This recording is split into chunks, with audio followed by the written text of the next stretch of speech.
Good morning dear students, आपका video class में स्वागत है। आज हम कक्षा 9 विषय हिंदी पद्य भाग का पहला जो हमारी स्पष्ट पुस्तिका है, स्पष्ट भाग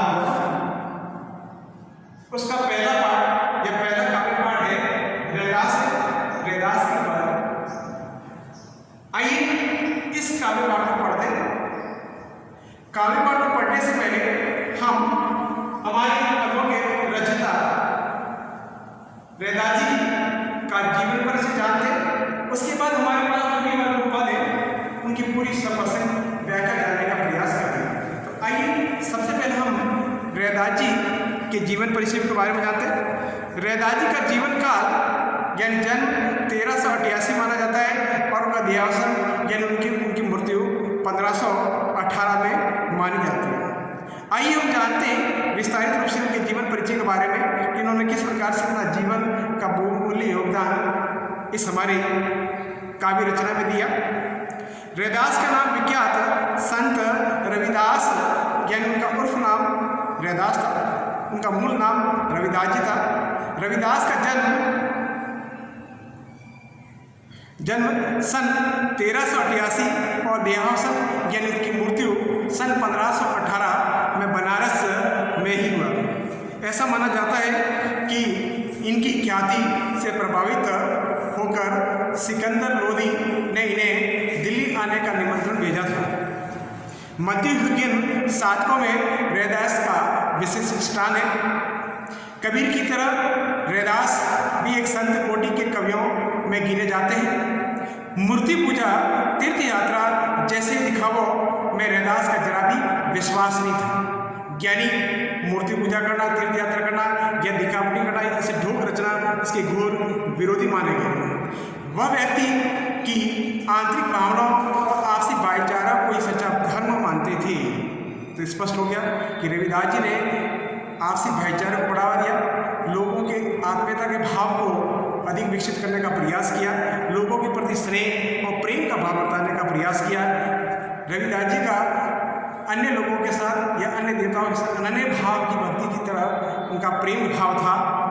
रैदास ने अपने काव्य रचनाओं में सरल, व्यवहारिक और ब्रज भाषा का प्रयोग किया है, जिसमें अवधी, राजस्थानी, खड़ी बोली और उर्दू और फारसी के शब्दों का भी मिश्रण है। रैदास को उपमा और रूपक अलंकार विशेष पीड़ित है। सीधे साधे पदों में संत कवि ने हृदय के भाव बड़ी सफाई से प्रकट किए।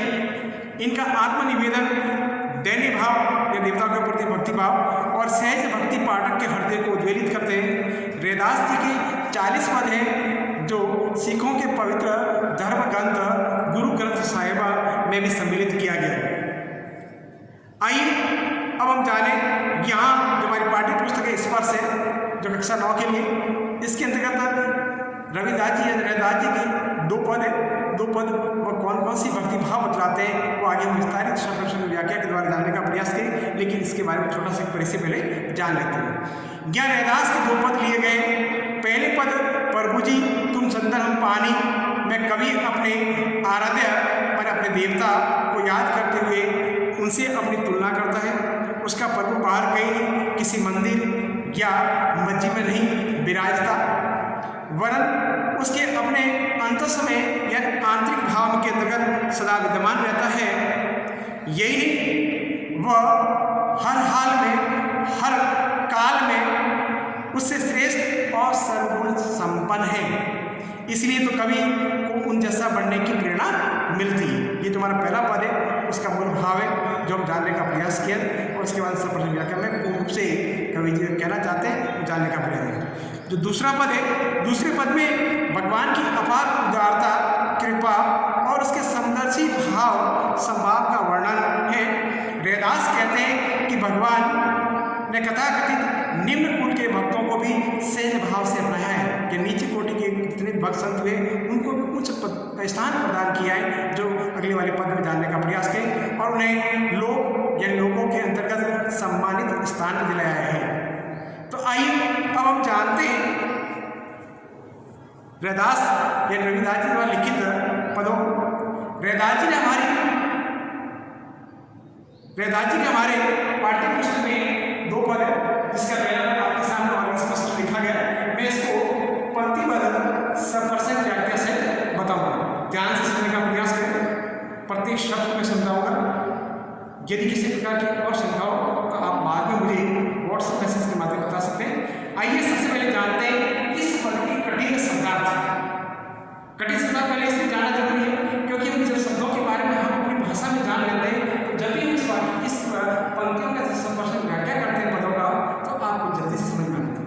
आइए इसमें कठिन शब्द है, उससे पहले जिसकी प्रारंभिक आपको परिचय मैंने बता दिया, इसमें मोटी मोटी बातें उसको थोड़ा जान लेते हैं। सबसे पहले जैसा कि हमने इसके रविदास जी के जो परिचय में जाना था कि रविदास जी मूर्ति पूजा के यात्रा और दिखावे के बड़े घोर विरोधी थे।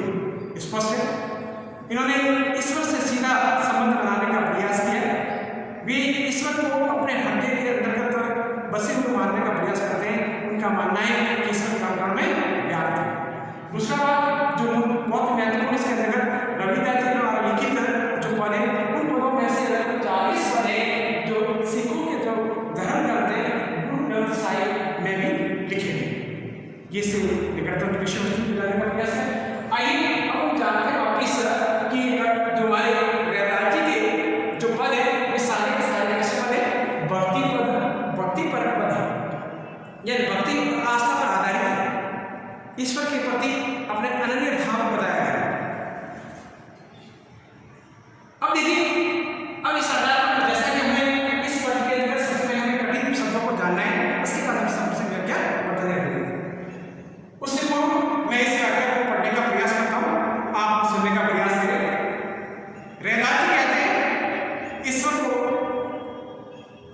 अपना सीधा संबंध बनाने का अनन्य भाव से बताने का प्रयास करते हुए कहते हैं कि ईश्वर ये प्रभु अब कैसे झूठे राम नाम लागी, अब कैसे झूठे राम नाम लागी, प्रभु जी तुम चंदन हम पानी, जाके अंग समानी, प्रभु जी तू घन पर हम मोरा, जैसे चितवन चंद चकोरा, प्रभु जी तुम दीपक हम बाती, ज्योति बरे दिन राती, प्रभु जी तुम मोती, प्रभु जी तुम मोती हम धागा, जैसे सोने मिलत सुहागा, प्रभु जी तुम स्वामी हम दासा, ऐसी भक्ति करे रैदास।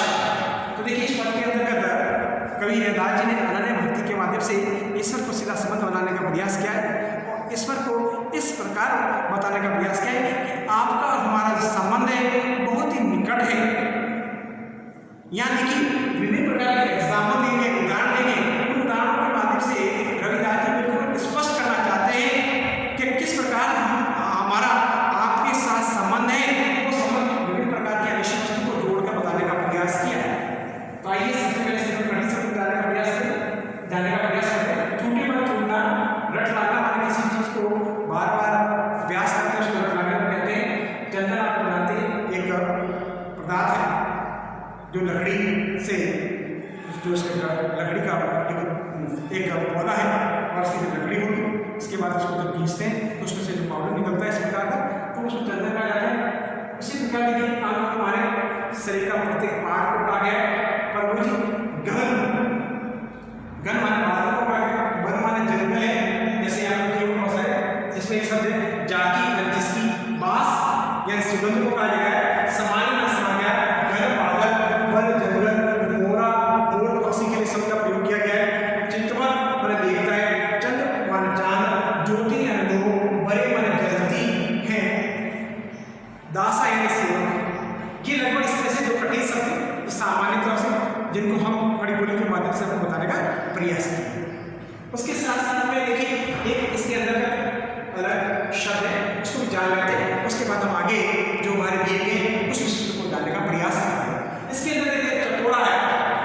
चकोरा एक पक्षी है जो तीतर जाति के प्राणी है, जो चंद्रमा का परम प्रेमी माना जाता है। ये पक्षी रात उसमें जब चांदनी रात होती है तो उसमें बड़ा ही आनंद खुश महसूस करता है और जैसे चांद की चांदनी रात के अंदर चांद जैसे जाके बढ़ता है तो उसको देखकर अपना बहुत ही अनन्य भाव से कहते हैं, मन में उसके प्रति प्रेम दर्शाता है। इसलिए इसकी भी चंद्रमा के साथ बहुत प्रेमपूर्वक कहानी हमको सुनाई, अनेक कहानियाँ सुनने को मिलती हैं। तो देखिए चकोरा एक पक्षी जिसे सामान्य बता सकते हैं, जिसके चांद के साथ अपना प्रेम नहीं यानी प्रेमपूर्वक रहने का माना गया है। तो आइए अब इसी बातों के आधार पर इस पद की हम शब्द व्याख्या जानने को मिलेंगे। कवि कहते हैं अब कैसे झूठे राम नाम रट लागी। कवि रैदास जी कहते हैं कि प्रभु हे ईश्वर, अब कैसे आपका नाम छूट सकता है, क्योंकि हमने तो आपके नाम की रट लगा रखी है, यानी आपको हमारा आराध्य मान लिया है। हमने हमने अपना देवता मान लिया है। अब हम आपको बिल्कुल छोड़ नहीं सकते, क्योंकि आपका हमारा संबंध बहुत घनिष्ठ है, बहुत घनिष्ठ है। आपका हमारा मेलजोल बहुत ज़्यादा है और हम और आप एक दूसरे कभी अलग नहीं हो सकते। ऐसे भक्ति भाव के माध्यम से वे ईश्वर को अनेक उदाहरण देते हैं और उदाहरण से क्या कह देते हैं, आइए जानते हैं। वे कहते हैं प्रभु जी मन ईश्वर को कहा गया, देवता को अपने आराध्य को कहा है कि प्रभु जी तुम चंदन पानी।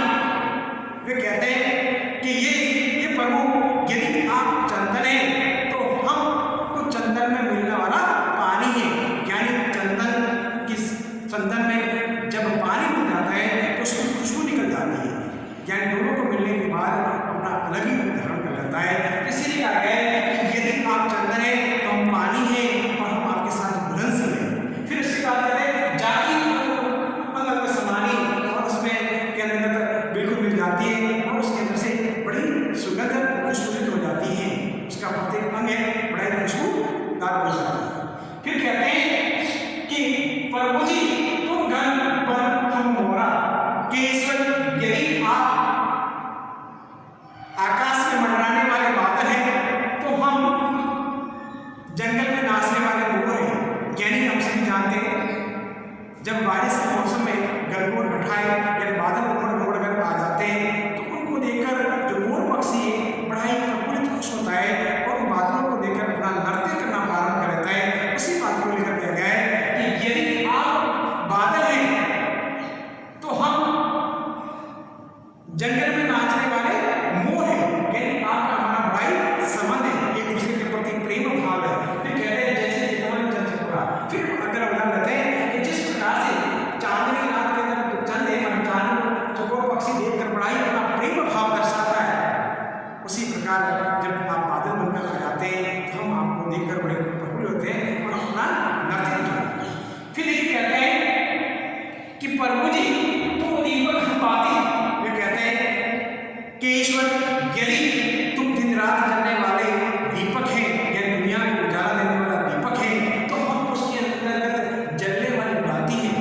बाती से तात्पर्य जिस प्रकार से हुई कि कपड़े की इसके अंदर बनाई जाती है और उसमें जब कोई भी घी या तेल डाला जाता है और उसकी जोत जलाई जाती है तो इस प्रकार से एक प्रकाश बन जाता है। उसी को लेकर कहा गया, कवि ने कहा है कि यदि आप दीपक हैं या दुनिया को प्रकाश देने वाले हैं तो हम उसमें साथ जलने वाले बाती है, यानी दोनों का बिल्कुल संबंध है।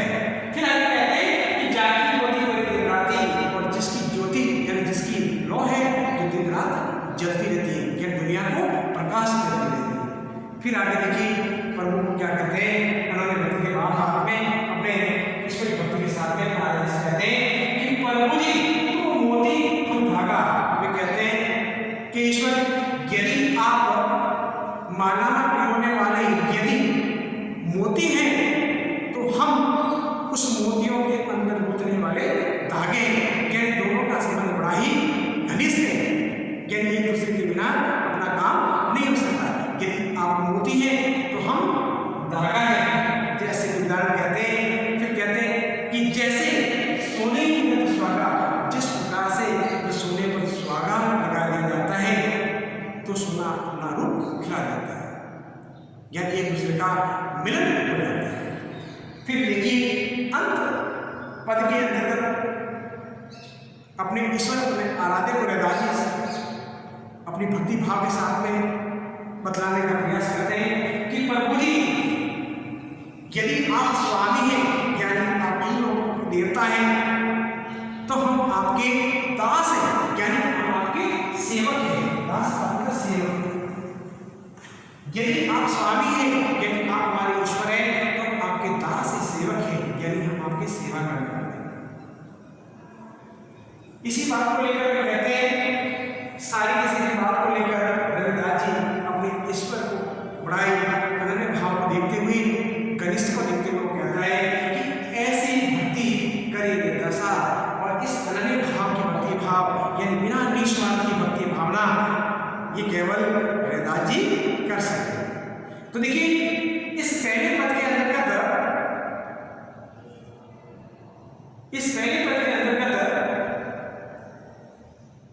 कवि ने आप चंद्र हम पानी या एक दूसरे के घनिष्ठ मित्रता को बताते हुए, मिलन को बताते हुए इस पद के माध्यम से ईश्वर को अपना मानने का प्रयास किया है, और वे इस ईश्वर के सर्वव्यापी रूप को बताने का प्रयास किया है। और वे कहते हैं कि ईश्वर हमारा स्वभाव है जो एक तरह से मिलन है, और हम एक दूसरे के बिना नहीं रह सकते। इस प्रकार से पहले पद के अंतर्गत कवि ने बहुत बढ़िया तरीके से अपने स्नेह और मिलन बताने का प्रयास किया, और उसकी ईश्वर के साथ में जो भक्ति भाव है वो बिल्कुल एक तरह से अनन्य भाव की भक्ति भाव को बताने का प्रयास किया। उसके साथ में इसके अंतर्गत जो मूल भाव के रूप में बताने का प्रयास किया मैंने, जो बिल्कुल स्पष्ट कर दिया। तो यदि इस के अंतर्गत और कोई बात समझ में आए तो मुझे पूछ सकते हैं। इसके अलावा मैं आपको अपने जो भी क्लास है उसके अंतर्गत इसके कुछ स्क्रीनशॉट है, कुछ फोटो वगैरह है जो आपको भेजने का प्रयास करूँ, उसको भी देखकर आप जानने का प्रयास करें। यदि इसके उपरांत भी आपको किसी प्रकार की दिक्कत आती है तो हम उनसे आप कांटेक्ट कर सकते हैं। धन्यवाद।